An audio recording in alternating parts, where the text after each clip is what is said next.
Welcome to Earth's Mightiest Weirdos. We have done this very recently, at least 3 of the 4 of us. Kara was in the comments last night. She wasn't able to join us to talk about Thor, Love and Thunder. But we are back. Kevin in the top right corner. Kevin, how are you doing this evening? Doing good, Brian. Thanks for having me on.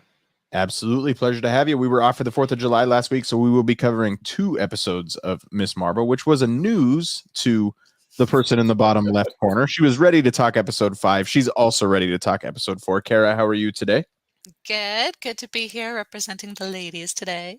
It is great to have you. Sarah was gonna join us. She still might eventually, but power outages are causing issues there. So, Sarah, we're thinking about you. If you need anything, you know where to find us. And in the bottom right corner from the Agents of Field podcast, it has been... You skipped opening night for Thor. We didn't discuss this on the show last night. You skipped opening night of Thor because you just had to do some podcast prep for Agents of Field this upcoming week, correct? You're also on mute. Yikes, sorry about that. Yeah, so I had plans to go with Kevin up there in the top right for about a month. We got tickets at 8:50 a.m. the day they dropped, and then about a week out, I realized the NHL draft was on Thursday, and having a sports podcast and being a huge hockey fan, I needed to watch that live, and it wound up being a wild one, the most wild one in 10 plus years. So I stand by my decision. I have no regrets, and all the haters can peace out. My brother-in-law was there and got a picture with Marty Brodeur, if that adds anything. That's awesome. That Anthony will love that because Anthony is a huge Marty Brodeur fan. There you go, Anthony. You said we could peace out, but maybe you could just peace out. It's been Ryan on the Earth's Mightiest Weirdos. No, just kidding. Ryan, I'm glad because there's very few people in this world that understand your passion for sports. I am one of them. Hockey isn't my number one, but I totally get it, man. So you do you. I get it. All right. Yeah, but well, we're here. We have somebody else who was not able to join us last night, but he's here now, and it is the world according to Jax. Hello, Jackson. Hi. How's it going? Good. Good. So how about you tell us first, without any spoilers, because we don't want to talk spoilers. We'll give a spoiler warning just in case. Jax, what did you make of Thor, Love and Thunder? Did you like it? Yes. What was your favorite character?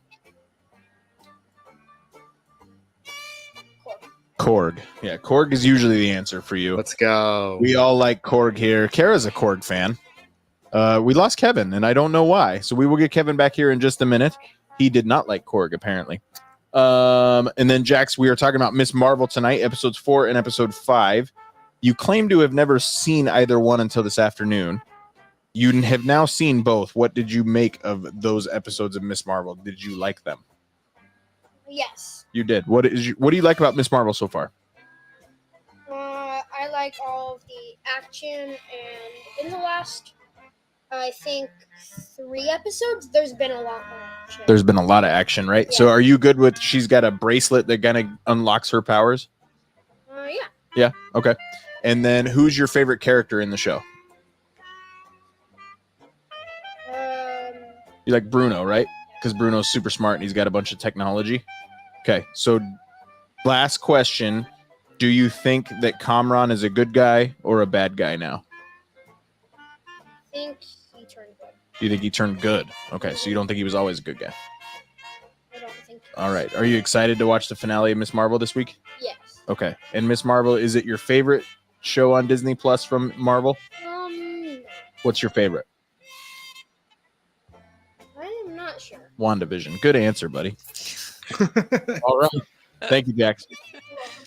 All right. And that is the world according to Jax. All right. Well, let's get into talking about Miss Marvel. I will just leave this off to the side. This was a bad decision. I'm so sorry. Okay. So we not a ton in the world of Marvel news. We do know we have She-Hulk Attorney at Law coming out in about 5 weeks from this coming Wednesday. Kara, I would love to hear if you're excited about She-Hulk. I'm not sure where you stand on this show. Yeah, I think so.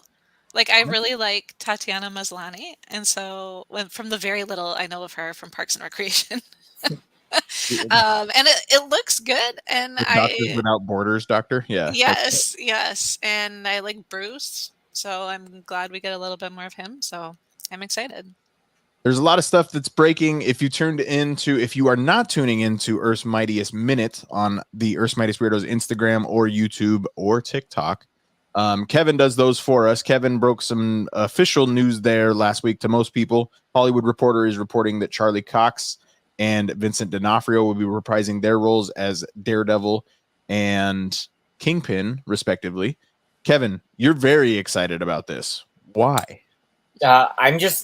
I just love the fact that we're getting these Netflix characters back in meaningful ways, that they're actually being integrated into the MCU, unlike when they were in their Netflix series and they were just kind of like there in their pocket, and they said they were in the MCU. Marvel Studios didn't really like acknowledge them, and we already have the report that a Daredevil series is being we're getting another series. If it's a new series proper, or they're going to call it a season 4, who knows what terminology, how they're actually going to do it. But the fact that we're getting 2 actors that everybody really loved, they're in the caliber of actors and characters that people say like nobody else should play these roles, like up there with the Tony Starks and Robert Downey Jr., Hugh Jackman and Wolverine. Like, people are like, Charlie Cox is Daredevil, Wilson Fisk is Kingpin, so having the fact that they're still sticking around, and seeing where it ended at Hawkeye for the Echo series, like following some of the comic storylines, like it was expected they would return. So the fact that we're going to see them before a potential appearance again in whatever this Daredevil series is a welcome addition, and hopefully they'll be in it for at least a couple episodes to have a little mini arc, or even if it's just one episode and it's just kind of focused on them, kind of like a Mandalorian episode in Book of Boba Fett. That'd be something like that. That'd be really cool. Hashtag not my Daredevil, not my Kingpin, Ben Affleck and Michael Clark Duncan until I die. Not really. Ryan, speaking of shows that are part of the Marvel Cinematic Universe that Marvel Studios does not recognize as part of the Marvel Cinematic Universe, Agents of S.H.I.E.L.D., excuse me. It is having a comeback on Disney Plus. Agents of S.H.I.E.L.D., there are a lot of rumors around, and we're sticking in this Marvel rumor mill just a little bit. We are not speculating or ruining anything.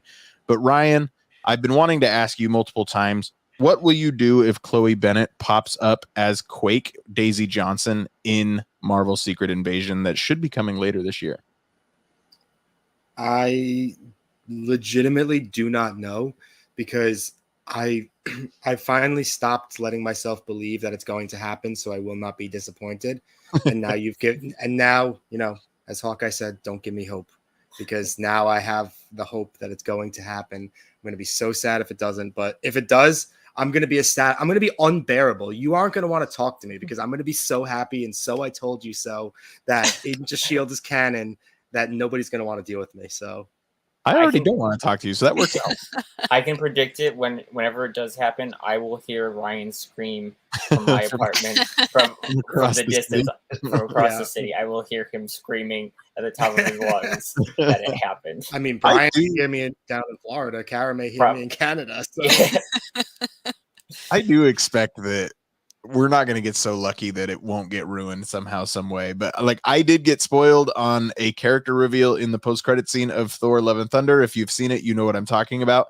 And at that point, I genuinely I didn't care. I just didn't want it to be a lie. So the fact that it was not a lie made me all happy. So that worked out well. Ryan, I wish the best for you. But hopefully Secret Invasion comes out before the rest of this year. We do have Comic-Con Hall H next week. Kevin Feige is going to be there. We're going to get a lot more lay of the land. So next week on Earth's Mightiest Weirdos, July 18th, we'll be talking about the finale of Miss Marvel. And then the following week, we know we're going to have Alex, Mike, and Mark from Babu's Frickin' Podcast, and as well many others probably, to discuss what happened at Comic-Con and kind of the state of the MCU. Mark over at Babu's Frickin' Podcast is a little bit more, shall we say, negative about the current state of the MCU. So we're going to have a nice discussion around that and see what Kevin Feige tells us at Hall H at Comic-Con. Well, let's get into talking about Miss Marvel. We are talking about 2 episodes, as you can see in our poster here. We're going to talk about episode number 4, Seeing Red, and episode number 5, Time and Again. So we're going to start with Kara down in the right or bottom left corner. Kara, this is your first time coming on discussing Miss Marvel. Is that right, or do I have that wrong? I don't actually know. I think it might No. be. I think it it's is. her first. You I were think it's- you were on with me for episode 1, I think. Just Okay. kidding. This is my second time. There you go. Kara, you were very much in on Miss Marvel in episode 1. Ryan's correct. I do remember this now. Are you still all the way in on this show? Yes, I love this show. I love education, and this show is serving us education on a whole bunch of different platters, and I love it. Kevin, same for you? Yeah, I love this show. It's definitely creeping up to be my favorite, or close to becoming the top favorite Disney Plus series. It's definitely up there. Like every week, I'm like what Kara said. Like the fact, which we're gonna get into, like talking about the partition aspect of everything, which is I think all of us can say either we had very little knowledge or absolutely no knowledge of this growing up in school, and like just like learning this and just seeing the things that these generations and these culture of people like went through. It's just like, it's definitely, to say that you learned about it through a Marvel show or movie, like a lot of people could be like, oh, like why? Like I don't care. Like this is giving me, I'm curious now, so I'm trying to learn more of like what actually is happening and everything. So, but outside of that, just Iman Vellani is great. The rest of the cast is great. So yeah, I'm loving the series. I love her too. She's been great. Kevin, you just went to Disneyland not that long ago. Did you ride the Indiana Jones ride when you were out there? Yes. So when you got into that queue line with the black and white video and that high-pitched voice, did the beginning of episode 5 really remind you of that part of the queue line when they're talking about the Temple of Doom and Indiana Jones? Because that's all I can think of when it happened. That was the first ride we did that day when we got there. So we like blitzed through Oh, the you whole didn't even thing. So stand there. like we didn't really stand there. Like we just like were like just going through the whole thing. So Right. it was just like queue, and then we like finally got there. So but yeah, like yeah, I think based on the credits, there was a credited like news person. So I thought it was like an actual reel that they like found, like archive or whatever, but I think they just had somebody do I'm the British like radio talker and like here we are and everything. From the 40s. Yeah, from the 40s. So yeah. So I'm going to be honest, Ryan, we'll get to your opinion here in just a minute. Marvel Studios has gotten criticism in the past for previous shows that they move through the pacing of the final episode too quickly, that things wrap up too quickly.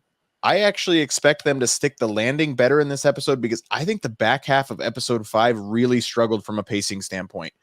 Once they got back to modern day and got back from the partition stuff, it moved way too quickly for me, and I don't understand what they were doing by wrapping up that storyline so quickly when you have a whole nother episode to go. So either with Kamran, we're going to wrap it up in one episode, or he's going to be the villain in season 2. I don't know why they did what they did. So we'll talk about that here in just a minute. That's my only complaint with this show. I am comfortably putting it as my number 3 on Disney Plus. WandaVision will never, ever be touched. And right now, Loki season 1 is still my number 2. If this show sticks the landing, it could supplant number 2, but it has already surpassed Hawkeye for me, which is pretty impressive, all things considered. Ryan, where does this show stand for you? Yeah, I'm really, loving this show a lot. It is firmly planted at number 2 right now. I would say that episode 6 has to be damn near perfect to overtake WandaVision, but it's close. I mean, it's closer than I would have thought when we came in. I'm really loving all the cultural aspects, all the, like you said, education, and Iman Vellani is Miss Marvel. She's perfect for the role. There is nobody better they could have cast, in my opinion. She is Miss Marvel. I agree. So let's get into talking about the episode. She is a very angsty, nervous teenager. Has anybody ever been in the middle of a conversation between not necessarily a mother and a daughter, but has anybody ever been that awkward guy in the middle seat of an airplane while mother and daughter are arguing with each other? Because for sure. I felt so For bad sure. for that, dude. Kara, you got to have a story behind this. Not anything in specific. That's happened to me multiple times. Oh, awful. I usually just insert myself into the conversation. So if they're gonna do that and put me in the middle, like, come on, Nothing you're surprising. gonna get involved. Does not shock. he's just trying to be nice too. Like, oh, you got like a little stuffed animal there. Like, it's very nice. And yeah, that poor dude. I feel so bad for him. I will say in that scene though, I was reading some of the reviews for the episode, and I obviously wouldn't know this, but somebody, I think the writer of the review, I think was South Asian or had South Asian heritage, and was like, they thought it was hilarious how when they're like, we're now descending, like they're like still in the air and everybody's getting up to get all the luggage out and everything. They were like, they thought that was a nice touch. And I thought that was funny, but the fact that somebody related to that and they were like, oh, this is so real that like, this is what South Asian families or whatever, like in the middle of the air, you're not even down yet, they're already up and out trying to get their luggage out of the overhead compartments. That went way over my head because I assumed people were standing up because like there was about to be a battle on an airplane. Like I was like, why did they do that? But I think they were just, if that's it, then I think they just wanted I think they're just ready to go. They're ready to get their luggage to get on out of that airplane as soon as they can. They didn't portray all those idiots that clap when the plane land. Oh my god, that's the freaking worst. I will die on that hill, but those are the worst people in the world. If you are in our audience and you clap when the plane lands, 1, we're sorry, but 2, please stop. Correct. Right, let's move right along. I don't get where they're going with the character of Nakia. Does she seem betrayed that Kamala didn't tell her? She's obviously isn't a huge fan of who she refers to as Nightlight at the time. But I still don't understand why we have removed her from the story, because in my opinion, she's the second best character in the show so far. Does anybody know what they're going for with Nakia here? Kara, where do you expect we go with that character? She has to pop up next week. Yeah, I assume she's coming back next week. And to be honest, I'm a little disappointed in the fact that she's not replying to Kamala. Just because they've showed her to be such a good friend all the way up till now. And I just don't think that that's an appropriate friendship response to just ghost somebody after you learn a piece of information about them. It's not like she's been hiding this from her whole life. She just found out. So I'm hoping that she has a good reason. Maybe she's kidnapped or hurt or something. Dark. Anybody else? Like, she cannot be a villain whatsoever. And I'm not saying that, but I don't know why you remove her from the storyline, but yet keep the storyline focused on why Kamala is reaching out to her. Kevin, Ryan, do you guys have any theories here? I just thought that, like, obviously these past 2 episodes were the ones where we're going to Karachi. So obviously we see the text messages. And so I think it was just like narratively is like, it's trying to build like the space between them, like to give her but like beyond just seeing the visual representations of the text of knowing that she would have responded to Kamala to know like to say, okay, like I understand, or we'll talk when you get back or whatever. Like she didn't really have a purpose in these last 2 episodes. So I can understand why we just like show that Kamala's been trying to reach out. She isn't responding. And like this week, I'm assuming we'll get like, they'll meet up and they'll have their talk and hopefully things will be fine and we'll move forward from there, you know? We do have a comment that says he's done with the goats and he left us. Sorry, Chris, if I offended you with the goats. It makes me laugh. I apologize. Ryan, moving on from there. Oh, can I just add one thing super quick? Yeah, absolutely. Yeah. My theory on that is possibly she got taken in by damage control because they figured out that she knew who Nightlight was. That's what I meant by kidnapped. Oh. Okay. I feel like though if she did, we would have had in one of the few scenes, or at least the scene when we saw them breaking the clandestine breaking out, like we would have seen her getting like. I feel like we would have seen that scene if she is with damage control. I think that's a. But I mean, it's possible. But I just maybe that's how we open up this week. Maybe. I don't know. Yeah. We can move on. Sorry. What's his name? What's his name from Spider-Man? The guy from Succession. Does anybody have a story in this group of being underdressed like Kamala was with the jeans? Go ahead, Ryan. Yeah. So I am still mortified about this to this day. My brother had soccer practice. I did not know there was any plans post soccer practice. So I was wearing a neon green dry fit shirt and a pair of basketball shorts. And I picked my brother up, or me and my mother picked my brother up from practice. And then my mother informs me we have a wake to go to now. Whoa. So my brother is in a soccer uniform and I am in a neon green dry fit shirt and basketball shorts. Who was the wake for? I cannot remember at this time, but it was a friend of my mother's, I think, and it was the most embarrassing thing I've ever done. I literally think I went in, like, said hello to whoever it was, said I'm sorry, and hid in the bathroom the rest of the time. I would have stayed in the car. Rough. Yeah, I tried tough. to. That's I said tough. I am not dressed for this, and I lost that battle. No one's topping that. So we will move right along. We meet the Red Daggers. Kamala puts a mask on. She thinks that's going to hide her identity, and I suppose it will from people that have never ever seen her before. I was laughing out loud at the dude with the Polaroid who gave the directions to the train station, where just go left and then another left. But she found her way to the train station, so good for that guy. But we meet Kareem, who also has the nickname of Chemo, Waleed, and the Red Daggers. Kevin, do you have any comic knowledge of the Red Daggers and kind of who they are, what's going on here? Yeah, so in the series, they've kind of built them into like this order of the Red Daggers. In the comics, it's only really been Kareem is just a singular person who goes by Red Dagger, and there is an issue in the comics where Kamala goes overseas. I think she goes to Pakistan and meets up with Red Dagger, and that's, I think, was like the big basis of the episode of like the theme and the storyline and whatever. So so it's a change from the comics, which I think is really cool. Like, make it like an ancient order that's been kind of passed down, kind of like in the Netflix series, The Hand, and them, like the ninjas of just like, it's just an ancient society that's just kind of been, except where the Hand's more evil, and it sounds like they're pretty much like force for good and stuff, and doing things from the shadows and whatnot. So it was nice to have Waleed there to be like the person who like has the information, and he's the guy who's telling Kamala more about her and her powers and everything. So Captain Exposition. Yeah, kind of, more or less. And so it was good to have him, and he was like, he's a famous Bollywood actor, and so he had like a really nice warm presence on the screen, and it wasn't anybody that I felt like going in was like, oh, he's gonna like turn on her or like use like switch or whatever. Like instantly I was like, oh, he's a good guy, we're gonna trust him and like him and everything. But yeah, overall, it's the order of the Red Daggers is new for the series. It's not anything that has existed in the comics, despite the name and Kareem coming from the comics. That was kind of my question for Carrick. Did you find it interesting that Kamala was fairly trusting right away, considering what she had just gone through with the clandestines?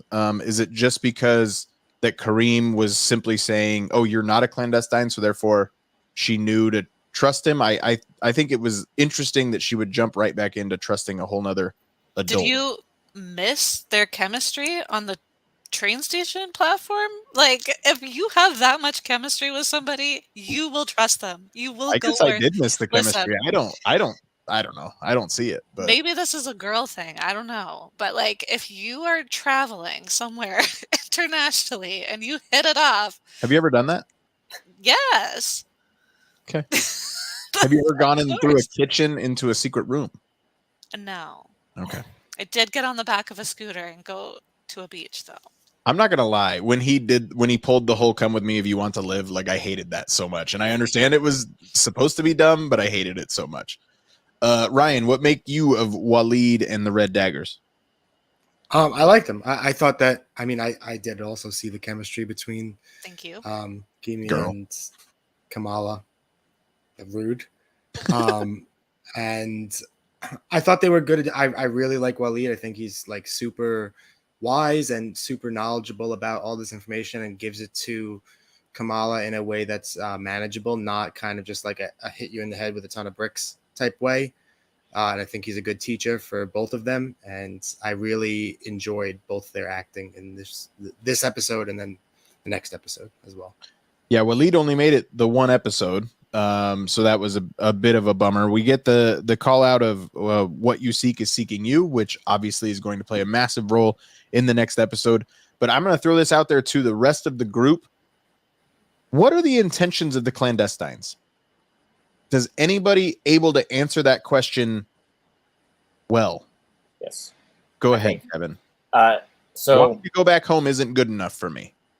So they're stuck in this dimension. I don't know how they came over to this dimension. Right. But yes, they want to return to the Nor dimension, the light dimension. So they're trying to open up the rift between the dimensions with the bangle.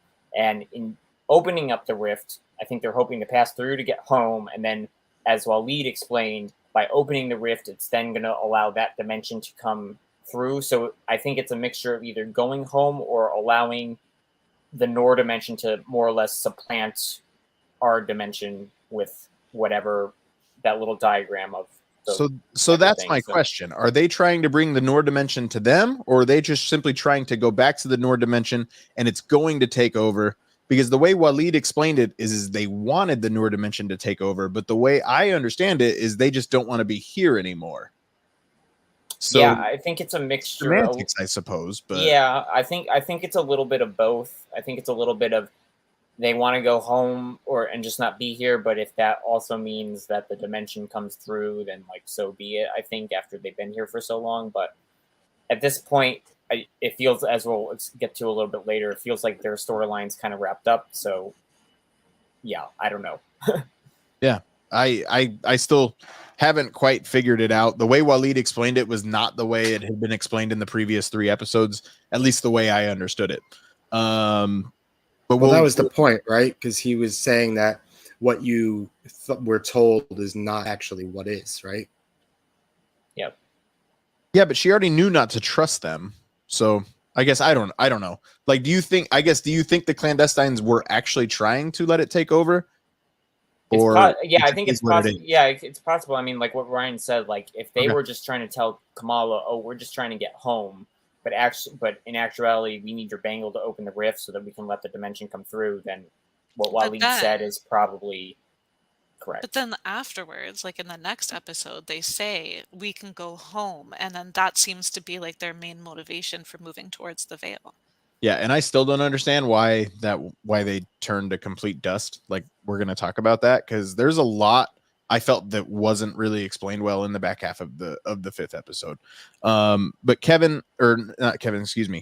Kara, you talk about, I do remember you very much being on the first episode. Now you talked about the family dynamic and everything that you liked there.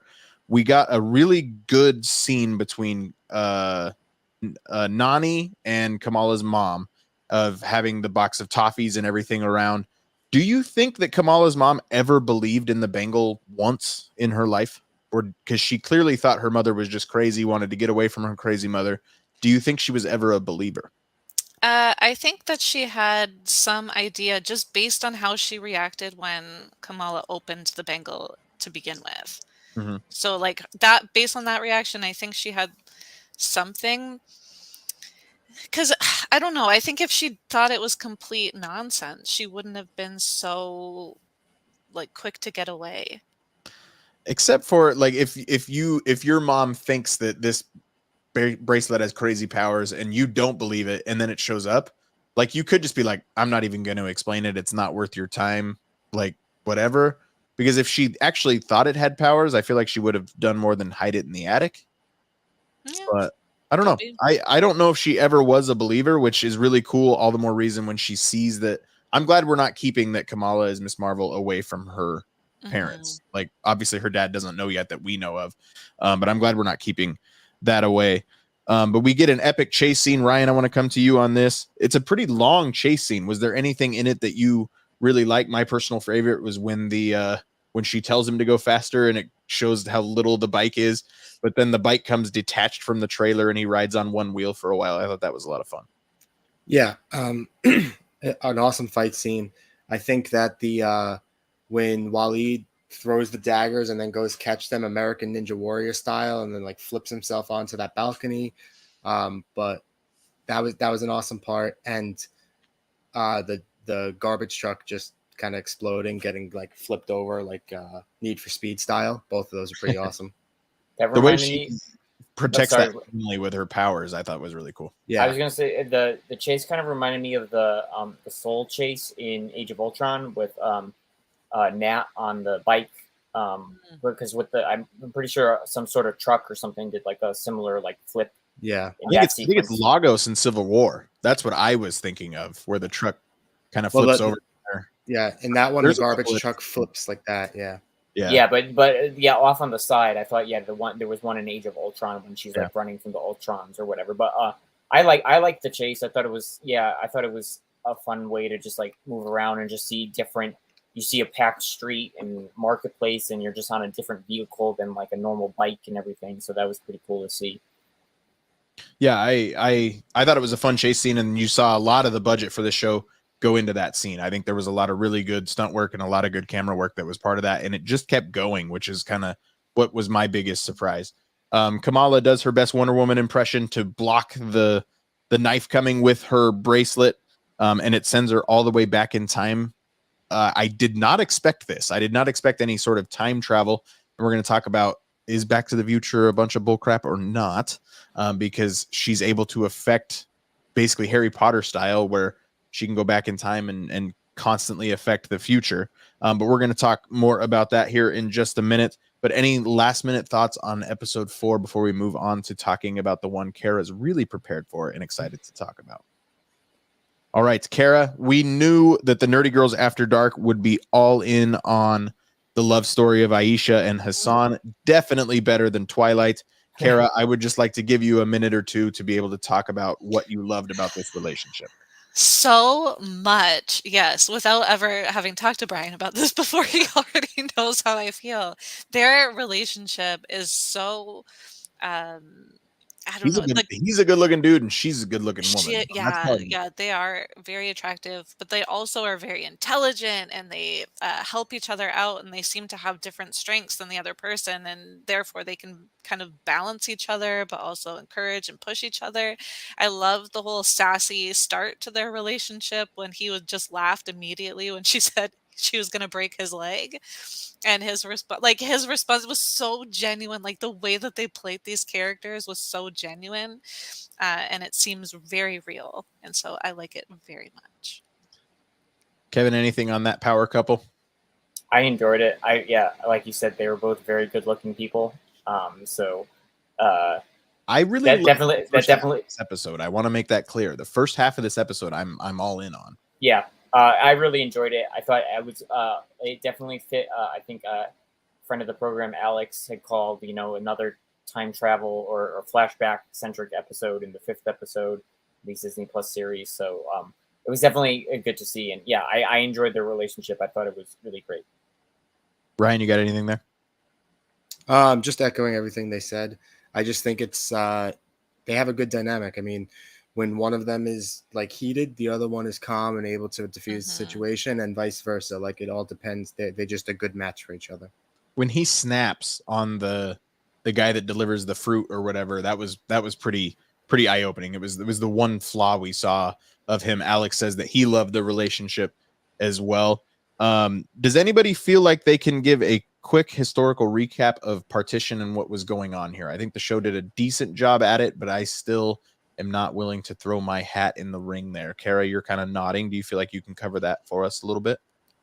So this was unfortunately my first exposure to the Partition, and so I'm still working my way through educating myself on the rest of it. But I think so essentially it was the divide between Pakistan and India based on religion, I guess, if they were Hindu or Muslim. Yeah. I think for me, what the show does such a good job of, and the reason why I think so many of us are like, oh, okay, we should probably go get educated here, is the way that they show how that affected people, like through generational trauma, how it affected people, in identity wise, like when Nanny's talking about not knowing where she belongs, if she belongs to India or Pakistan, and where her identity is. So I think they did a really good job with kind of showing not just the historical pieces, but then also the emotional and the generational pieces that followed. I used to work for somebody who was from Pakistan, and I wish I still worked for him at this time. I would love to have discussed more of just this show. I would imagine, I mean, he didn't completely stay away from everything Marvel, but like he wasn't like a Marvel fan, but I would imagine that he's watched this show. Kevin, if anybody knows, I feel like you probably would. I know they're going to show this series in theaters in Pakistan because Disney Plus is not available there. Has that happened yet? Do you know? Yeah, so they were breaking it down into 3 screenings of episodes 1 and 2, okay, 3 and 4, 5 and 6, and so it happened I think the first screening happened the Friday, or started the Friday after episode 2 dropped, so people were like pretty much on the same level. So it's probably story this level. Friday for part 3 then.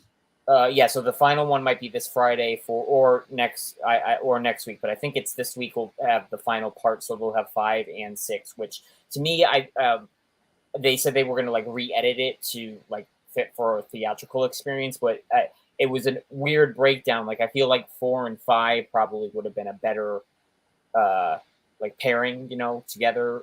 Not 5 and 6. So. It's except for you leave them on a cliffhanger for episode 4 and get them to come back for part 3. That is true, yeah. But just the fact that 4 and 5 were the out in Karachi episodes, those fit like a nice. Well, and also based on who directed, like 2 and 3 were directed by the same, 4 and 5 were the same director, and then 1 and 6 were the same directors. So, but yeah, that's it is going out in Pakistan, which is great. They announced that before the series premiered, that so those everyone in that country can experience it and enjoy it, which is great.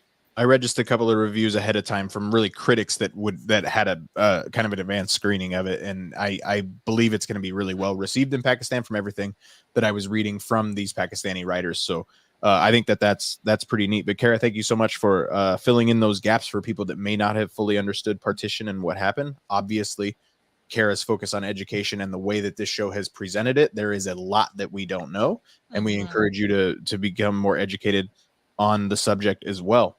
But Ryan, we'll jump to you. Aisha and the clandestines. Aisha was clearly trying to separate herself from the clandestines for a long time. We even saw that in the 3rd episode when we discovered the bangle in the first place. Like Aisha was really just wanting to kind of get away from everything, not find the second bangle, all that kind of stuff. But what about the character of Aisha, Ryan, did you find interesting as it related to maybe finding love in this world, finding a family, all that kind of stuff? Well, I think when she was running away from the other clandestines, she just kind of felt alone, and she didn't think that she would be able to. She was kind of seen as an outcast until she met the man who would become her husband, and then she finally found somebody that she could trust. But then she got comfortable with that, and Aisha came back. Not Aisha. Najma. Najma. Yes. Najma. Yes. Sorry. Her eyes freaked me out. Yeah, and she came and found her, and then she kind of started to feel like everything was crumbling because it's something about trauma. Like she was traumatized by her past experiences. That you see that person one more time, you see that object one more time, and you could be flooded with the memories of all the terrible things. So I think it took a lot for her to trust, and it kind of all crumbled within a matter of days. This is where I really, and I don't know, now that like all the clandestines are gone, like, are we going to get it explained to us as to what they did to be banished from the Noor dimension? Like, is there somebody evil on the other side? Because they clearly weren't all good people, but Aisha seemed like a pretty good person through and through.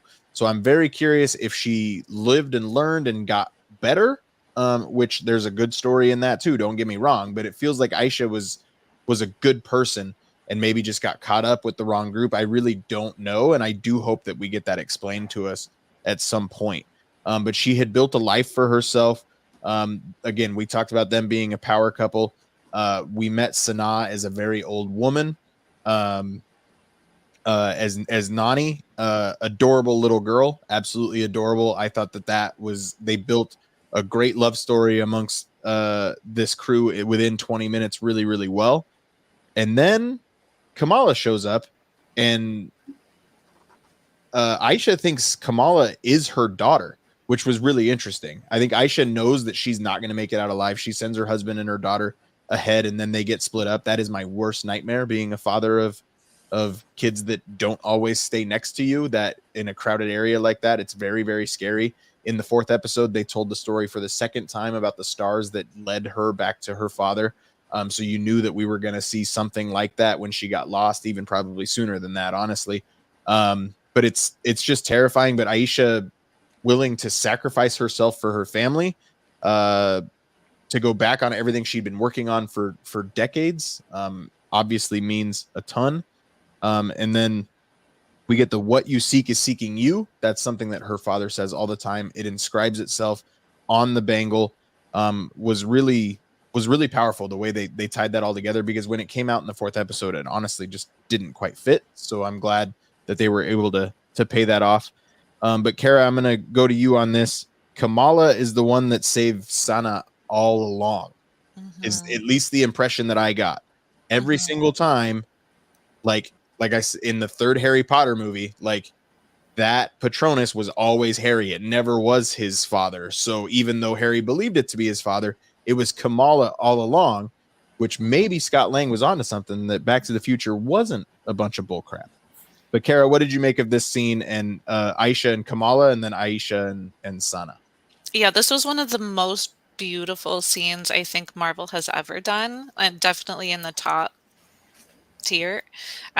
Just right from Aisha giving the bangle to Sana before they left, because she knew right then that she was going to sacrifice herself to save them. I think starting with that, then the fact that she actually saved them, the stars, like I was sobbing watching that scene. That was so beautiful, and the emotion that Kamala portrayed was beautiful. And then watching Hassan realize that the magic was Aisha and that she sacrificed herself for them, like the way that he portrayed that was beautiful.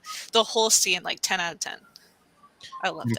And Kamala learning something on her own. I can't do stars. Like, she literally thinks she's changing the course of history by guiding her through this, and then it turns out to be the stars that she needed. Kevin, how about you with this scene?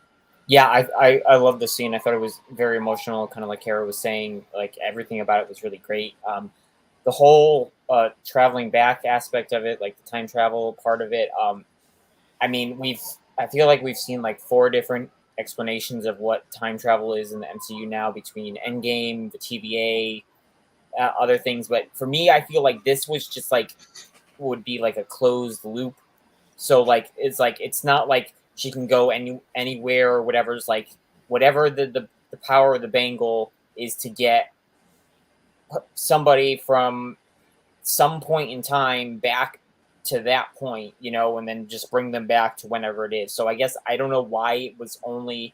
I mean, obviously Kamala just got it recently, and then but like if it was 10 years earlier, I guess it could have been the same thing. But whoever used it and whatever activated that function of it would just get them back to that point in time, like there, I guess. So yeah, that's the way I'm looking at it. Yeah, I mean, it is what it is. After all, it's all fake, and I completely understand that. But it is interesting that they can affect that timeline. Pretty interesting. Ryan, how about you? I'm under the impression that what Kevin said is right, that it's a closed loop. The bangle basically is made so that it only goes back to the moment that Sana needs saving. And then once that job is complete, it's not really time travel. It's almost like looking back on a moment, but being able to affect it rather than traveling back to that time. Like, yes, she was there, but she wasn't able to, it was a short time frame that she was allowed to stay there.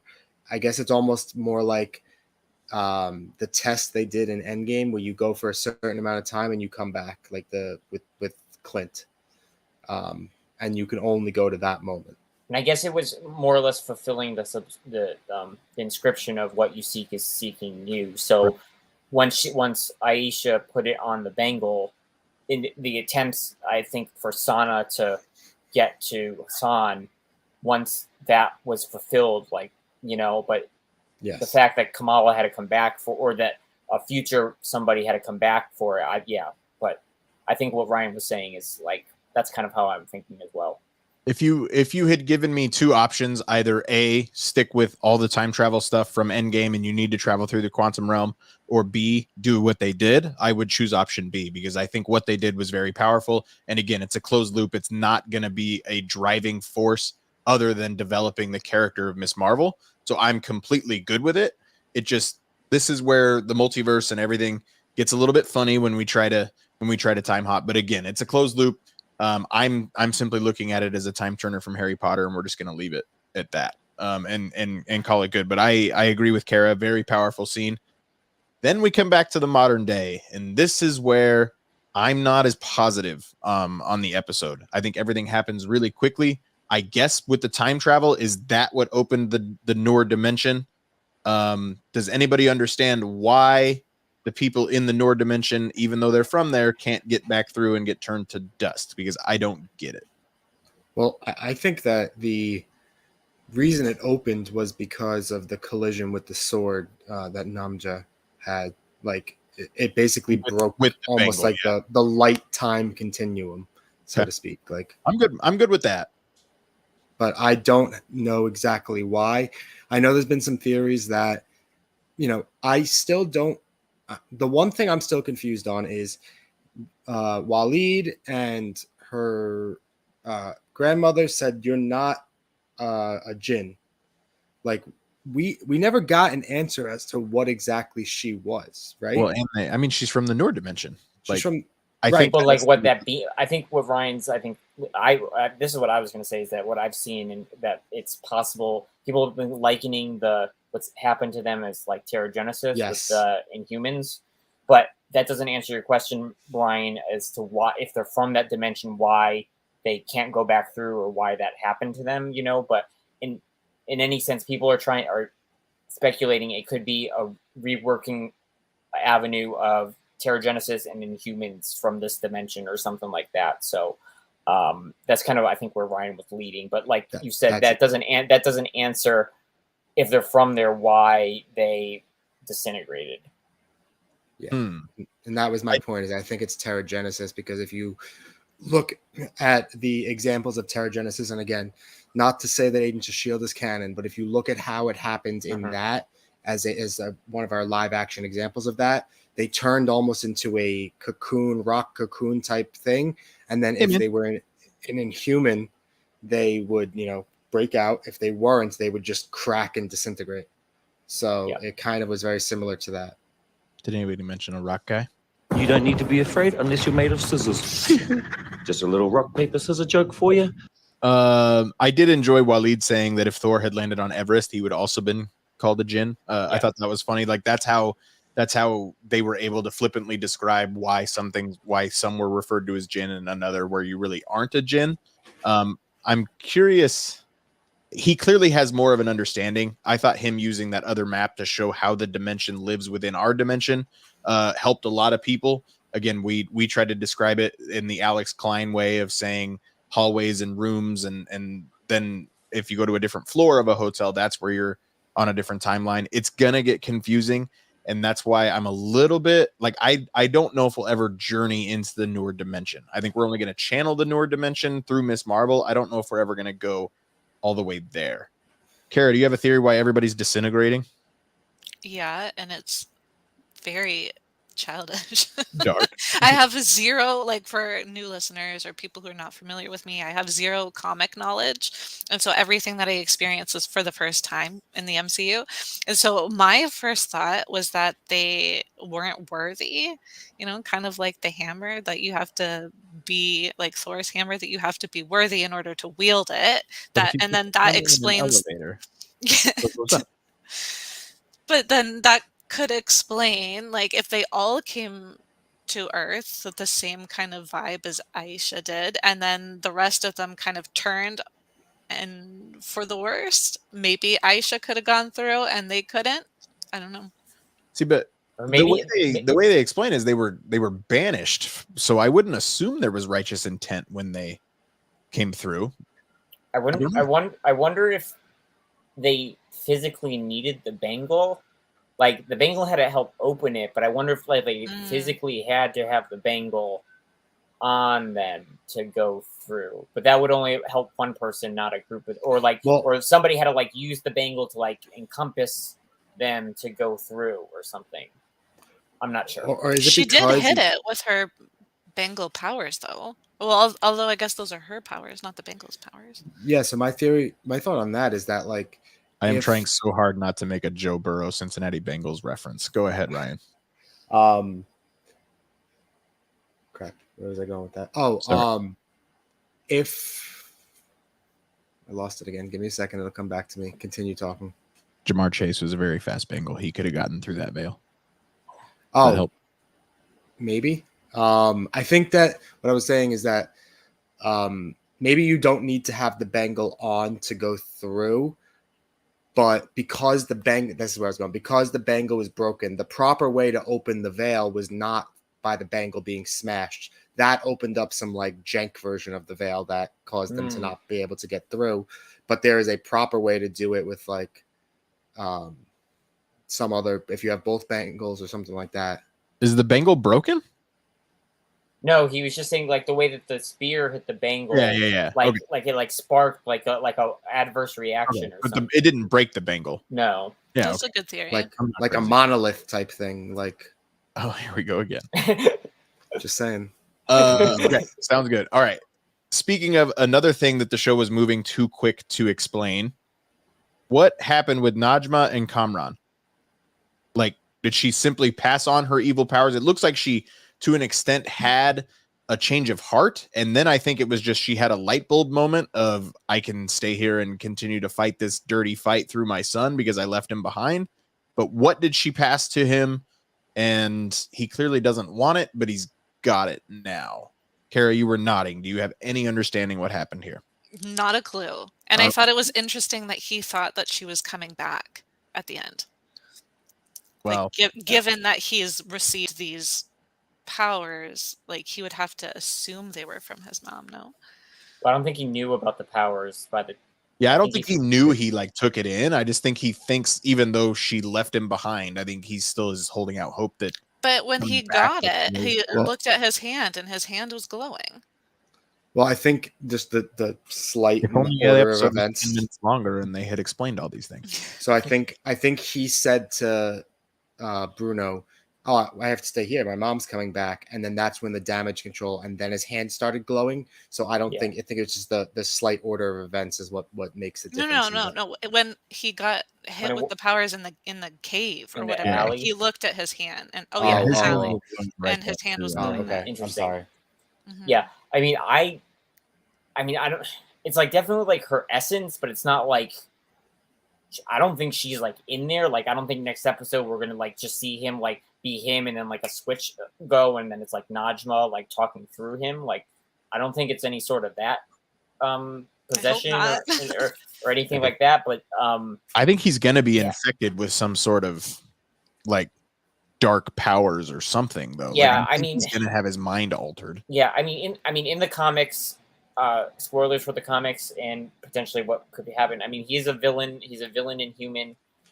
So he meets Kamala, and like the same thing. Like he's friendly with her, and then he tries to recruit her to like more of a dark Inhumans team, essentially. So he is more villainous. So this is slightly in line with the character, but yeah, like what they're doing in the series, like I just saw, Najma like pass something on to him, and now he has powers. So what does that mean? Does it mean he's going to turn evil? Does it mean he's good and is going to just have powers now? Like, it's slightly, like you said, Brian, very confusing. Obviously, not knowing what's coming in the finale, I feel like the only thing missing in this episode was the costume reveal. Everything else could have been the end of a season 1.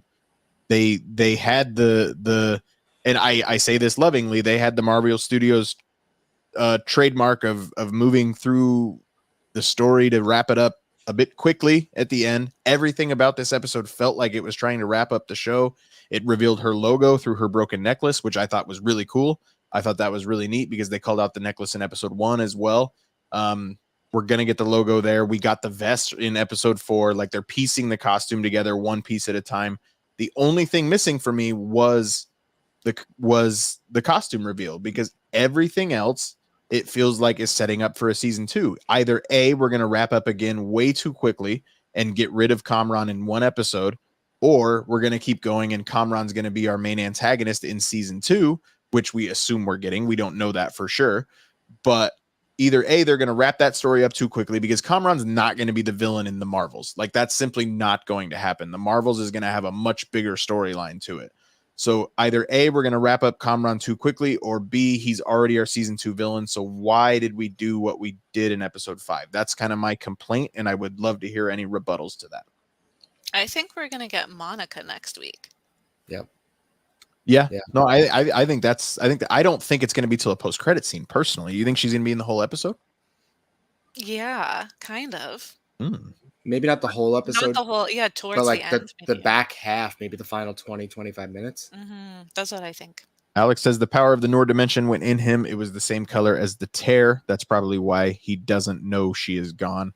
I think she sacrificed herself to close it. So, Alex, do you believe in a full change of heart in Najma here? He says, I also don't see Kamran as a villain. I think they will deviate from the comics. I think that that's fair. He doesn't want to be a villain. He was willing to put himself on the line for Kamala. I don't see that changing unless he's being infected by something, which we've done a lot of infecting people through things recently. So just simple observation, nothing more than that. So Kevin, do you think we're going to get Brie Larson or Tiana Paris or both? I feel stronger about Monica. Yeah. I'm very torn. Recruiting for Sword, basically? I think just being there as Sword, and not necessarily recruiting, but seeing that Department of Damage Control is way overstepping their bounds in what they're doing and such. So Alex sees a full change of heart for Najma. Fair enough. Yeah, so I could see Monica in it. I can also see her as a post-credit. Carol, like, I think if Carol shows up, it would be a post-credit, but it won't be her and Kamala meeting. I think that'll be saved for the Marvels if they do. I think based on the trajectory going, because I feel like their first meeting is pretty in the comics is pretty monumentous, because obviously she takes the Miss Marvel name because Carol had that name previously, but obviously Carol did not go by Miss Marvel. And it's super momentous in Kamala's life, if nothing else. Right, yeah. So I think that's why, yeah, if we do get another post-credit in this one and we see Carol, I don't think they're going to meet. I think it's just going to be maybe her being alerted to Kamala, maybe Monica or tells her, but again, there's that beef between the two of them that we know from WandaVision. So that doesn't, so I do not want to see Monica and Carol on the screen at the same time in this show. I want to spend 14 years just on that relationship and why it's gone sour. Right. So yeah, I mean, I don't know. Maybe we get somebody else appearing in the final episode. I don't know. I'm open. You're seeing it almost as like a post episode 1 post credit scene where Damage Control has alerted the existence of Kamala Khan. Basically, somebody's just showing a TikTok to Carol Danvers. Sure. Yeah, or something or whatever she does in the final episode, whatever they record of her doing. Yeah, I don't know, but I'm open to whatever, and I'm excited to see who or what shows up. It's cool to me that Kamala's powers are so different than Carol's, and it's pretty obvious how different they are, even though they can look a little bit similar. But the things that Kamala can do are so different than what Carol can do, that it gives each of them something to do, and we don't even know what Monica's capable of, even though we've seen just a small, minuscule amount. Ryan, what are your expectations for the finale this week? So, I mean, I think I had said this to you all in a chat a couple of weeks ago, but my thought on the finale is that Monica is going to definitely show up. You know, Karen and I just said it as well, but not so much just because of Damage Control. I think she will be alerted to it because of Damage Control, but I think the motivation for her getting there maybe because of the Nord dimension opening, and her powers are associated with light and the spectrums of light and things like that. So I'm wondering if they are going to have some kind of effect on her, whether it's her feeling it or her being able to see something with the dimension because of her powers. So I think that may be the motivation to jump into this.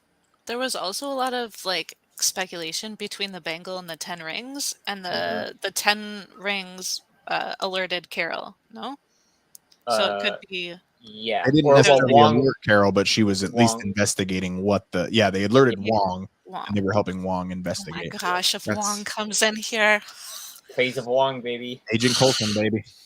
Yes, I love spin-off Agents of Wong after this. Agents of Shield's over, Agents of Wong. Kara, any theories on the finale and why they moved this episode too quickly to wrap it up for some reason? Yeah, well, my theories would be that Monica and or something bigger comes next week, and that it's alerted through the bangle. Fair enough. That'd be friggin' dope if Shang-Chi showed up. Kevin. Yeah, I mean, sorry. Yeah, I mean, I sort of said my piece on it. I mean, I agree with you, Brian. the pacing in the second half, it definitely felt like things were just rushed through. And like you said, if we had gotten the costume reveal, I would have said last week was the finale. Honestly, when they closed the Nor dimension, I think the screen went black for a second, and I thought that was like the end of the episode. And I was like, okay, we just ended the series. And then I definitely felt the whole Bruno Kamran part that felt like a post credit. It felt very weird tacked on to the actual episode. Like that felt like a post credit. Like it should have been a post credit scene or mid credits that they do on Disney Plus, but. Yeah. I mean, so obviously she's coming back to Jersey City. So we're hopefully going to see the family again. We're going to see some stuff with Nakia. Hopefully then I'm hoping that it's her just going up against damage control to help Kamran, and that they're not actually being adversary against each other. Like hopefully she's like helping him and trying to protect him and such. And so, yeah. And then if we get Monica and Sword, sure. But I don't know. I'm excited. Yeah. I'm not fully here for damage control just filling the Agents of Hydra void. Like, I want damage control to at least have a reason for what they're doing other than just being a dirty government agency. Having Stark Tech obviously will give you the ability to do a lot of different things. It's actually a cool way to use those Edith drones. But I need somebody good in damage control. And if it weren't for the Falcon and Winter Soldier, I would very much say that Sharon Carter could fill that role. Now, obviously, that is no longer the case. So I need somebody within damage control to have a heart at the very minimum, because nobody we've seen has that heart yet. So if we are spending time with damage control, I hope we get at least somebody who is worth a darn. So thank you so much for tuning in to Earth's Mightiest Weirdos. We will be back next Monday to talk all about the finale of Ms. Marvel. And then the following week, again, talking about the state of the MCU after Comic-Con. Kevin, anything left to plug? Nope. Just follow us on social media and please watch the Earth's Mightiest Minutes when we do them every week. It's a fun little way to get little bite-sized news stuff. Nothing overtly spoilery in those, so feel free to check them out when they do come out. Ryan, Agents of Field. Yeah, so last week we did a podcast on the NBA offseason to date, including the draft and free agency. Wednesday beat down, didn't we? Yeah, we did. Wednesday, we'll be going at it again. I will be joined by 3 other guests who have never been on the show before, but are big hockey fans, and we're going to do the same thing for the NHL, and it's going to be a doozy. Could be a 6-hour podcast, but who knows? I was going to say, I'm not there to legislate this one going for 4 hours. So, yeah, we're really excited for that. It'll be out on Thursday morning. Check it out wherever you get podcasts. Kara, Nerdy Girls After Dark. Yeah, we've been having some fun over at Nerdy Girls After Dark. Our most recent episode, we do some Q&As, and we discuss Batman versus Kim Possible, and apparently I'm making a lot of people mad. So if you're interested in what our answers are, go check that out. But you're just wrong. Like, Kim Possible is not better than Batman. No, you were wrong. It was Batman all the way. I can't believe you swayed Sarah. I can't believe you swayed her. She was going with Batman, and then you swayed her, and I was like, no. So weird. Well, we are correct. Kim Possible would win. Anyways, Thursdays at 8:30. Come join us. If you feel very strongly about things, come check out the comments and plead your case. Alex has been keeping us in line in the comments tonight. Comics and Cinema Podcast on Tuesday nights, 8:00. Alex and Anthony. Anywhere you find your podcast, it is already released. They will be dropping the episode tomorrow talking about Thor Love and Thunder. If you have seen Thor Love and Thunder, check out Earth's Mightiest Weirdos anywhere you get your podcast or on the Nerd Life Network. It is available as well. Kara, call me, beat me if you want to reach me. Kevin, Ryan, thank you so much for joining us. Until next time, for the children. Earth's Mightiest Weirdos is brought to you by Pinch of Pixie Dust Travel. People who love travel understand that life isn't about the breaths you take, it's about the moments that take your breath away. That's why we help coordinate the most magical adventures for you and your family. Disney, Universal, Sandals, Norwegian, Carnival, and more, we are a full-service concierge travel agency that will help with every aspect of your journey. Let us take care of the details while you enjoy your family. Get a quote today by calling us at 570-832-7798 or fill out a trip request form at pinchofpixiedusttravel.com. Just follow the second star to the right straight on to your adventure. That's pinchofpixiedusttravel.com, where you're making memories one trip at a time.